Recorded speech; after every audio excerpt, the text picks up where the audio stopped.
So you can see here that John Cena has lost with the blatant chokehold that Gunther has given John Cena. But it wasn't too bad though. I mean, the match is good and everything. The pacing and everything. It was like a good PLE match. So I really can't say anything else bad. A lot of people were a little bit upset. You know, the audience, boy, they were saying a lot BS on the finish because he didn't win at all. Yeah, we were all rooting for the champ. You know, it's like a Cinderella story, and we wanted to see Cena win his last match. But we got to look at it this way though. You, you know, through the whole run, he said it was last time is now, and he had his run. You saw him every single Cena incorporated. You got to see the bad Cena. You got to see the good. You got to see a little bit of Super Cena. So through his journey through this whole year in 2025, you got to see everything, and he laid it all in the line in the ring. I mean, he gave it all. Look at the match that he did with Cody. Yeah, that was stellar.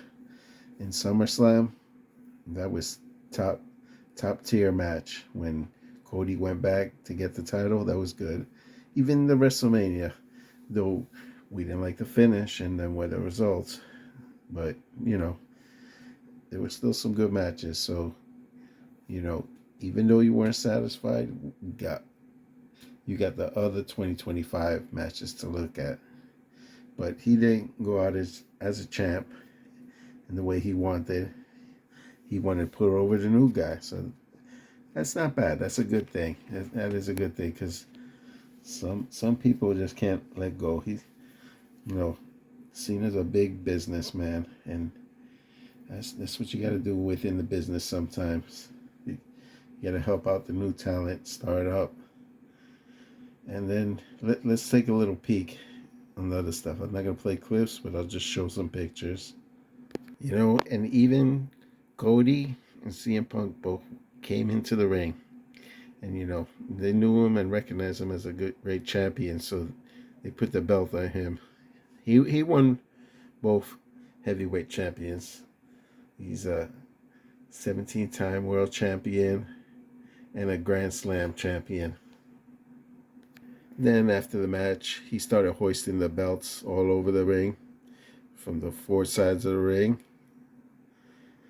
And you know, and the crowd was playing along with it. Then after that, we get to see a little tribute video to him, how he grew up, Westbury area, and then you know, just showing clips how he got from there and then. So it wasn't too bad. It was nice. It was a nice video clip. And you could see him taking his final bow through it, thanking the fans, the wrestlers in the ring, everyone around him and within the business.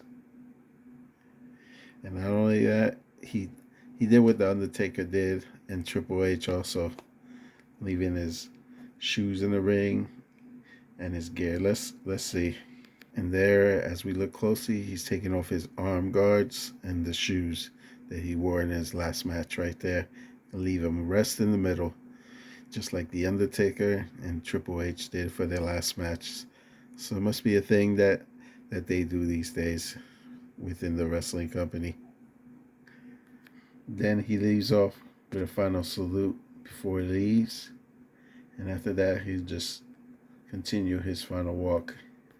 There he goes, a final walk from the event in Washington, D.C. Yeah, pretty amazing. When he first entered the ring, it had all his shirts that he wore through the matches within the year. So yeah, that's a lot of shirts and everything, man. He had one of the biggest attires I ever seen. But yeah, it was good though. And all I gotta say, he signed a 5-year deal to doing ambassador work within the WWE company.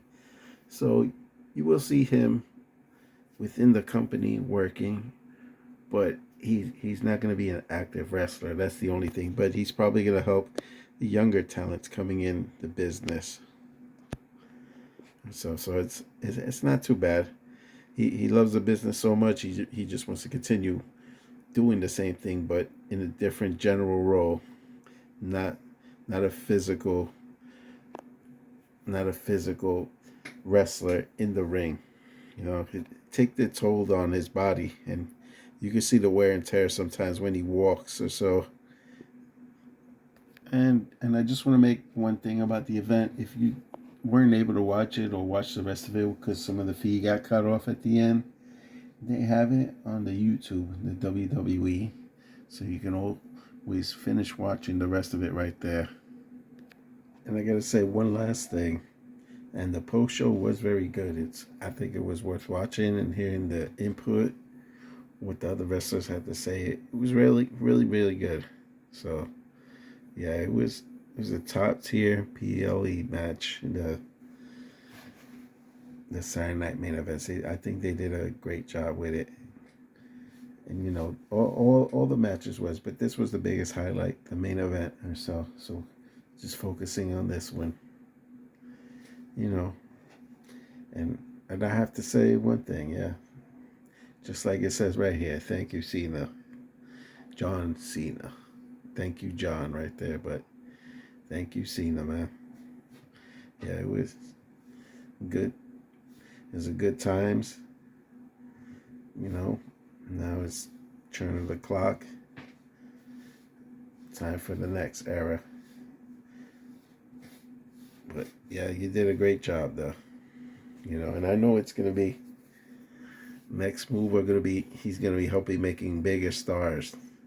So you're gonna see a lot more. I think we're gonna see a lot more big stars coming up with such a big talent that he is. He's gonna help produce it. So once again, I don't want to drag this out too long, and I just want to say, this Kirk HT signing out. I hope you enjoyed this video. You guys have a good one.